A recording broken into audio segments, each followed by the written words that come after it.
Gospel according to John.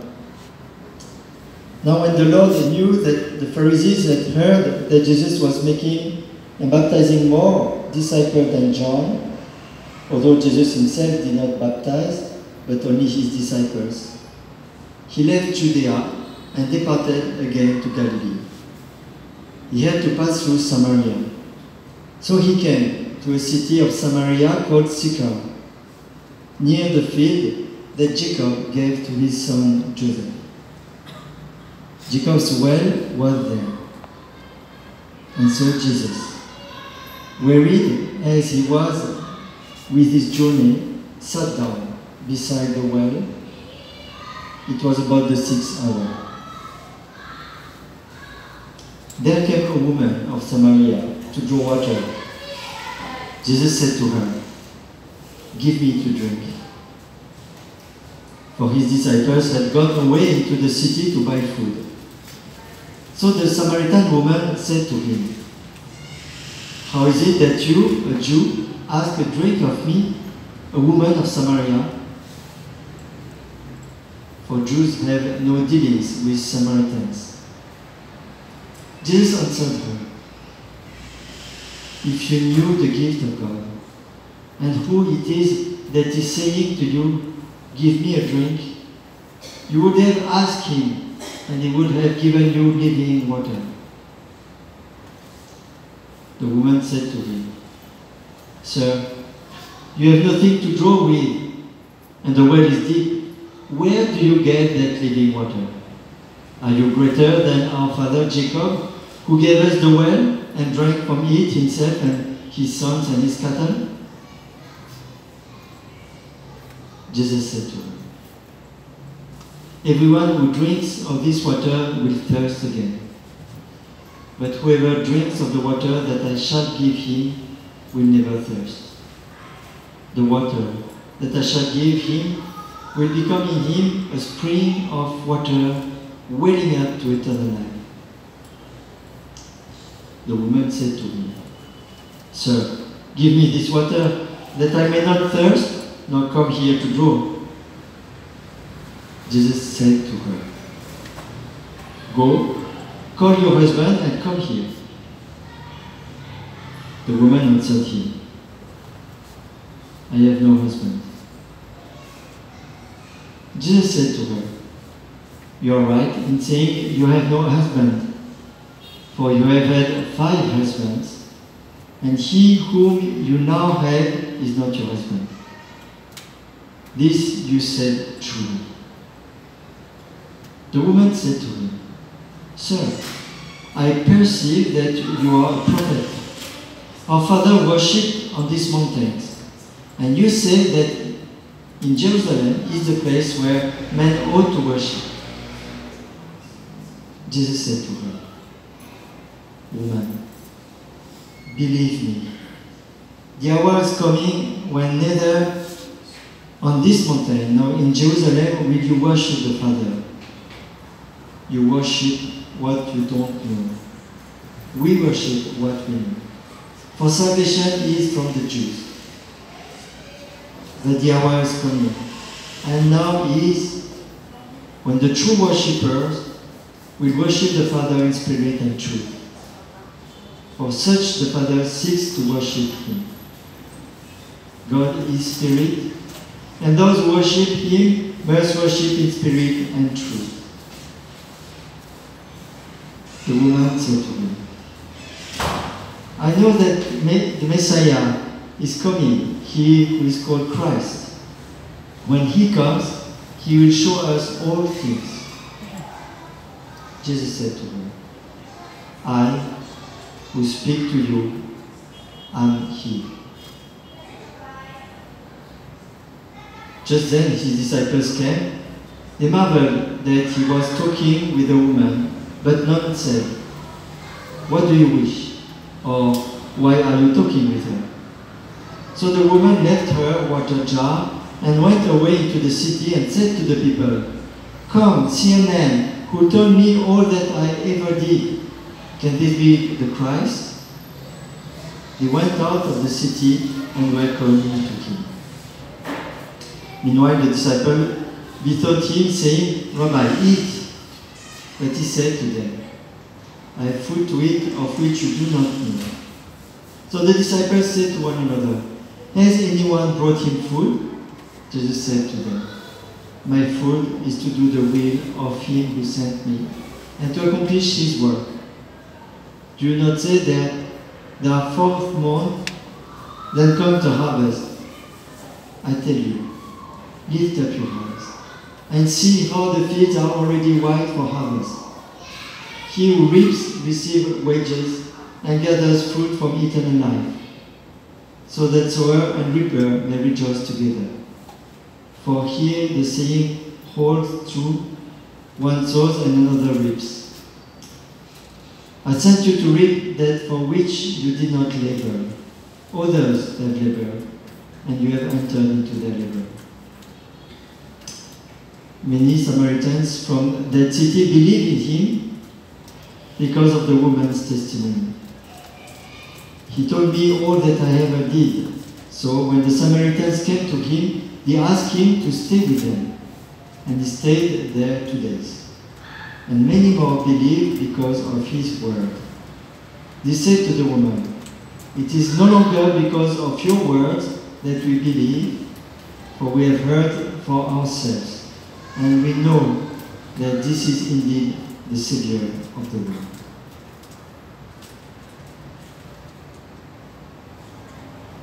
Well, it's so great we could continue to read the Gospel. In fact, it's very uplifting. It's very,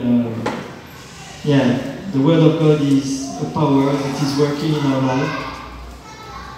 But now we'd like to go through and to help us to see what is happening there. First, because we have to discover Jesus more and more. So tonight we have this time of worship, and of course Jesus is at the center, but we never finish to know him, and that's why it's great we have the eternity to be with him.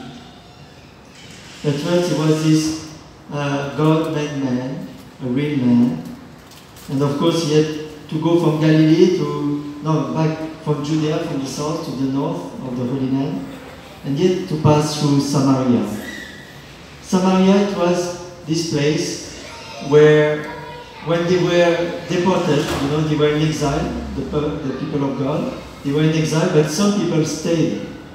And then they started to mingle their faith with other religions. So the Samaritan people were like this. Their faith was a bit corrupted, was already mingled with other religion, if not ideology. So then Jesus had to cross this place, and he was tired. So it's beautiful to see that Jesus experienced everything of our life, and even tiredness, physical or in the modern world there is a lot of tiredness. And when we are tired, we can go to Jesus. He can understand. He went through that. So he was worried, and he was on his journey, and he sat down beside the well. We'll see, we'll try to see after what it means this, practically in my life. Or I will already tell you. Jesus sitting down beside the well, and this way he can rest. In fact, this well is our heart, is your heart. That Jesus wants to find in our heart, or sitting beside our heart, to find rest. Why? He said it after to his disciples. Also, he was not hungry anymore because he already did the will of the Father. He was sent to be with us. He was sent to save us. He was sent to renew us, to make us leave the shadow of darkness, of sin, of being isolated, of being lost. So when he finds us, when he is with us, then he could find rest. So we let him sit beside our heart and rest with us, on us. It was about the 6 hours, so it means at noon. And for those who live in the province, or maybe you all come from the province, I don't know. But there's some places in the province, in Cebu or other island, that you have to draw water. You don't have the water in the tap, so you have to go and carry the water. And usually you don't do this at noon. You do it early morning or maybe in the evening if you still need it. But at noon you avoid because it's too hot. So Jesus was there at noon, and it is at that time this woman came to draw water. This should surprise us for us living in this country that is very hot. The Holy Land is also a hot country where water is so needed. So why this woman is coming at noon? Well, because she is sure to not find anyone. This woman, she doesn't want to seek anyone. This woman, we'll see after, of course, even if we are in a very open-minded society now, that maybe you are married or remarried or this kind of thing, but another one she's with is not her husband. So her reputation, this kind of woman, what kind of reputation you imagine? What the other can say. Even we don't know if it is because of her fault, maybe she was abused or whatever, no? But she doesn't feel welcomed by Jesus. So she doesn't want, because also when you go at the well in the morning, the other they come as well. So what happens? Well, chica, you start to speak, you spend time together, etc. So she doesn't want this. And she doesn't want the other to speak about her. So she came at that time. And this is not fate. This is not by chance that Jesus was there. Jesus is God. He's doing everything on purpose. So he went to this place on this day, at that time, to meet her. And this also is teaching us something about Jesus. In our life, there is this particular moment, if not always, that Jesus has a particular date with us. Well, okay, now we see the context. Jesus has a date with this woman. And this woman was already 6 men, no? 5 husbands and 1 with another husband. In fact, now is the 7th one. The real man, the man, Jesus. 7, perfection. He's the one coming. So he has really a date with Jesus. And the same with us. And when you come to your prayer book, you can say, I have a date, no? With Jesus. So she came and Jesus started to speak to her. Give me a drink. Is God making himself a beggar? God is almighty. He has everything. And he comes to her asking her for something. No? It's not usually what we think about God. He's so transcendent. He doesn't need me. First encounter with this woman, he said, give me a drink. So we don't know exactly what was the voice of Jesus, but certainly it was not, give me a drink. I think it was very gently that he asked her, humbly. He was weary, he was tired, just sitting at the well, and if you have a well, you don't have a bucket, you cannot draw water. Okay. So first of all, the reaction of the woman. And so be attentive, because this reaction of the woman is the strategy of the sinner in us.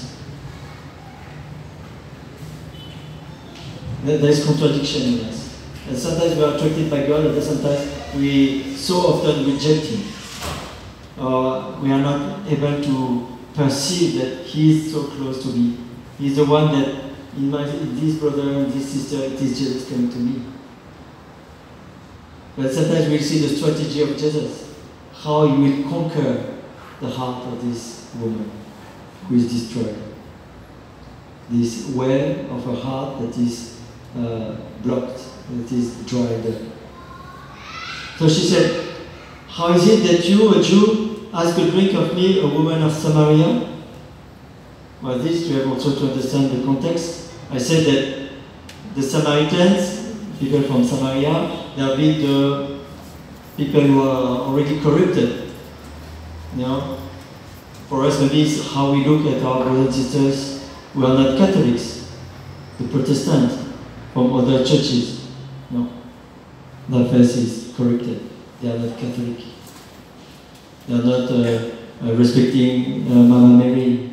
They don't receive the saints. They don't have the Eucharist. So, if I am a priest, I meet a Protestant. And then she say, "You are Catholic, a priest Catholic. Why do you speak to me?" So it's been the situation. And she's a woman. He's a guy. I mean, very guapo, you know. Or some guy, 30 years old, something like this. I'm much more older. You know, a guy, good-looking guy, I'm sure, Jesus. And normally in the, I don't know in the culture of the Philippines, but in these countries, Holy Land or other countries, while in public a woman cannot speak to a man, unless the husband is there as well, or this kind of thing, but not one by one like this. Impossible. And also, so she's a Samaritan. She's a woman. She might not be so young if she had already 5 husbands and 1 more. So he's young, she's old. He's a maid, she's a woman. He's a Jew, she's a Samaritan. So many things that make them so apart. You know, no connection. That's why she's surprised. Well, you speak to me? Usually you despise us, and now you ask me something. Okay, Jesus is not angry. He answered her, "If you knew the gift of God, and who it is that is saying to you, 'Give me a drink,' you would have asked him, and he would have given you living water." But we have to be very realistic. What happens? There's a guy meeting a woman close to a well. It's noon. And then suddenly the answer of Jesus, "If you knew the gift of God," something so, you know, so spiritual and so marvelous. And he said, if you knew who I am, and if you knew the gift of God, and who is the one who asked you, he would have given you living water. So the woman said to him, "Sir, you have nothing to draw with, and the well is deep. Where do you get the living water? Are you greater than our father?" etc. So she started to do irony, you know, some humor. "Ha ha! How you can get this? You have no bucket. I have a bucket.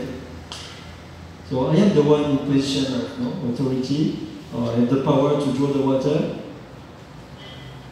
But she's not surprised by the expression living water. What is the living water? You have any idea?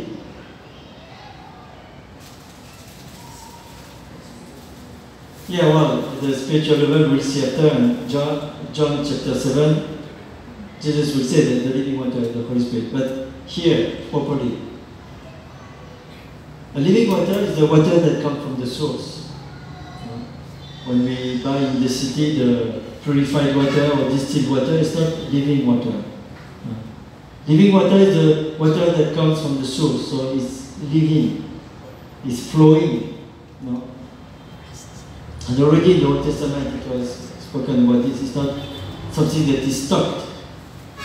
It's something living because it's connected to the source. So of course, the living water being the Holy Spirit connected to the source. And Jesus, in fact, now, he wants really to give her the living water and to us as well.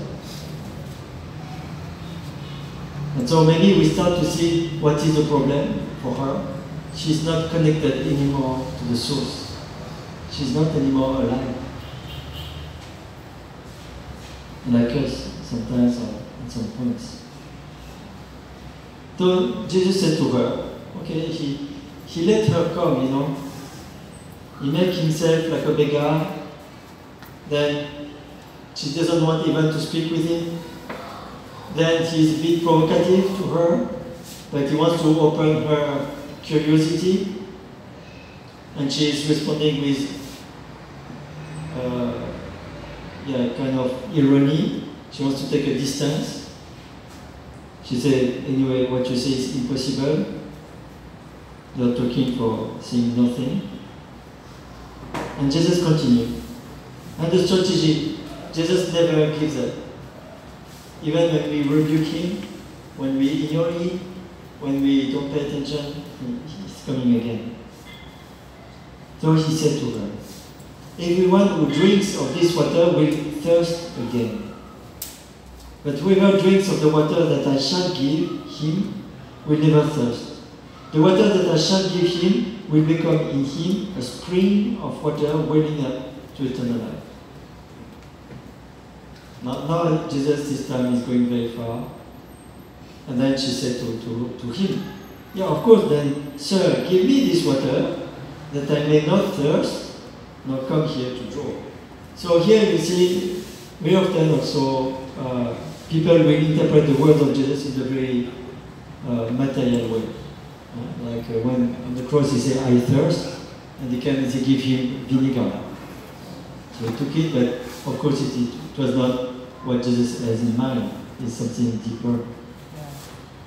So, and the same, she's a bit mocking him and say, well, give me the water that I don't have to come here, I don't have to labor for that. And this is where they arrive. And then Jesus said to her, go call your husband and come here. Well, what is happening here? Where Jesus wants to go? And seriously, we were speaking about water till now, maybe living water, life eternal, but what is the link with the husband? Go and call your husband.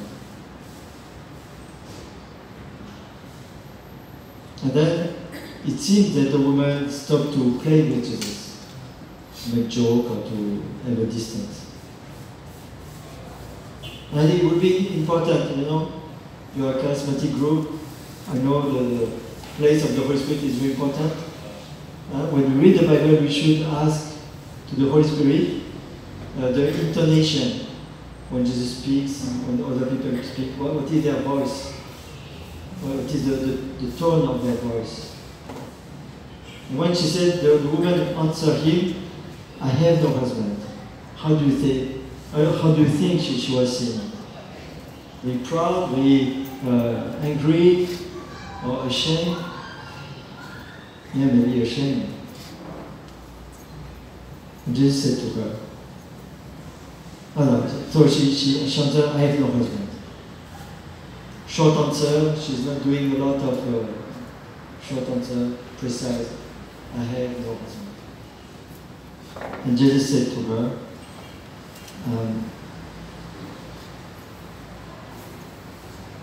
you are right in saying, I have no husband, for you have had 5 husbands, and he whom you now have is not your husband. This you said truly. So twice Jesus now is praising the woman. You are right to say that, and you say it truly. So the problem of her, and till now the conversation with Jesus was not true. It was like playing a game, Anyway, you are Samaritan, so you are Jews and Samaritan should not have this conversation, etc., etc. But Jesus has touched something very painful, sensitive, of course. And now she has no way than to be true. So Jesus praises her. He noticed it. You are right to say this, and you say it truly.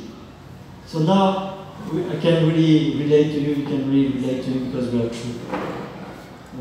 With the Lord, always important, but with one another, brothers and sisters, wife and husband, let's try to be true. It's not easy, but if we are not true, we cannot have any communication. We cannot also help one another and love one another. So now, she is a bit like, she has a mask, this mask that protects us. Now she had to let go to the mask. Because Jesus knows her. And she's struck. And then the woman said to him, Sir, I perceive that you are a prophet. Our father worship on this mountain, and you say it's in Jerusalem that the place we ought to worship. Can you understand what is happening now again?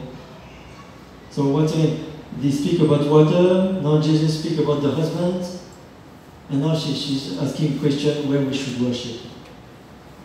You see the connection? It's not so easy. It's not so direct, you know? But here Jesus is letting her make a huge step, you know, like a giant. She was just not able to walk, and now she's jumping like a giant, you know? Why is she asking this question? Imagine you meet Jesus for the first time. You know it's Jesus. I'm sure you have met him. I mean, you are people of prayer. But directly, like me, like let's say like Jesus, you meet him. What will be your first question to him? Think about it. What is the question in your life that is so important that maybe sometimes you cannot fall asleep because this question is too important? So imagine the first time you meet Jesus, or Jesus comes to your home. Oh, Jesus. Or maybe you say, wow, I love you. But a question, you know, you meet someone who is able to answer the great question that you have always had, and nobody was ever able to answer you. So this is important that maybe you can ask the Holy Spirit very often, what is the right question I should to ask in order to progress, in order to be freed. Because of this question mark, there's something is blocked in my life. Or I cannot receive all what you give me, Lord. So for her, it is a question of where we should worship. I told you she is a Samaritan woman. So their faith has been corrupted. And those who stayed there, anyway, Jerusalem was left, the temple was destroyed, or it was used for something else. So they decided to have another place to worship the Lord, on Mount Gerizim, so on another mountain. So they did what they could at this time. But then the Jews came back from Babylon, and then they reestablished the temple. And so, no reason to continue to worship on the other mountain. But she was brought up with this question or this problem. We don't know what to worship God. Because for them at this time, there's just one place you can worship God. You cannot worship God anywhere. Right? We are Christians, but for us, anywhere, even this, what might be a classroom before or whatever, or even at home, in your shower, in your car, in the jeepney, everywhere. We know God is everywhere with us. But at that time, no. Until now, it's the problem of the Jews, you know. They have synagogues, they meet, they pray, they read the Bible, but they cannot offer sacrifice. You know, the temple has been destroyed in the year 70. Until now, they don't have place to celebrate the sacrifice that reconciles them with God. Imagine for us Catholics that one day there is no more priest, no more bishop, so no bishop, you cannot ordain priest, so no priest anymore, so no Eucharist.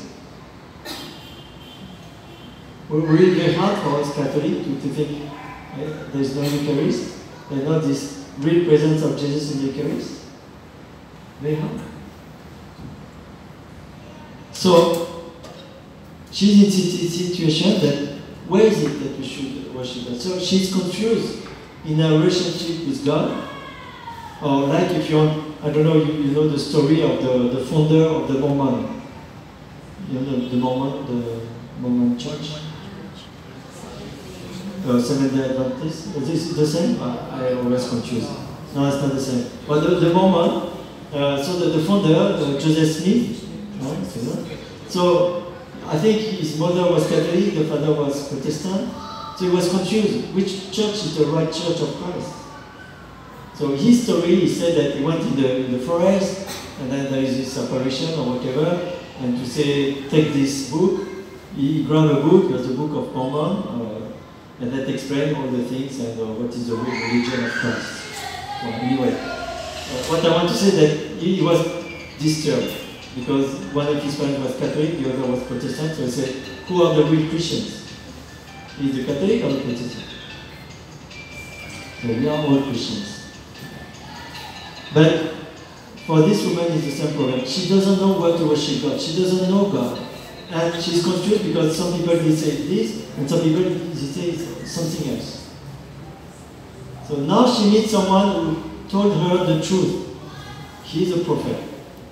So the first question that comes to her mind is not a moral question. Did I do good to have 5 husbands, or am I a good person, or what should I do? No. Yeah. Where should I worship God? She was lost without God. She didn't know where to worship, how to worship, what to do. And I think all the problems in our life, and even maybe to have 5 husbands, come from that. If our relationship with God is not clear, is not in place, a lot of consequences in our life because we are lost. We are just don't knowing where to go. So for each one of us, it takes different dimension or aspect. And for her, it was maybe to go from one man to another because maybe she thought, they are like my God, or they will guide me, or things like this. Well, just into parentheses, there is in the original text in Greek, or in the way they were speaking at this time, that when Jesus said, go call your husband, there's a kind of pun, because husband in their language, in Aramean, is Baal. Go and call your Baal, like your idol. So at the same time, husband or idol. So Jesus is playing on this, and maybe where she's a bit reacting. So she's asking this. So once again for us, first time I meet Jesus, what will be the most important question I will ask him? So this you can ask the Holy Spirit to inspire you, to know what to, and then Jesus will meet him always, so ask him. Then Jesus answered her, woman, believe me, the hour is coming when neither on this mountain nor in Jerusalem will you worship the Father. You worship what you don't know. We worship what we know, for salvation is from the Jews. But the hour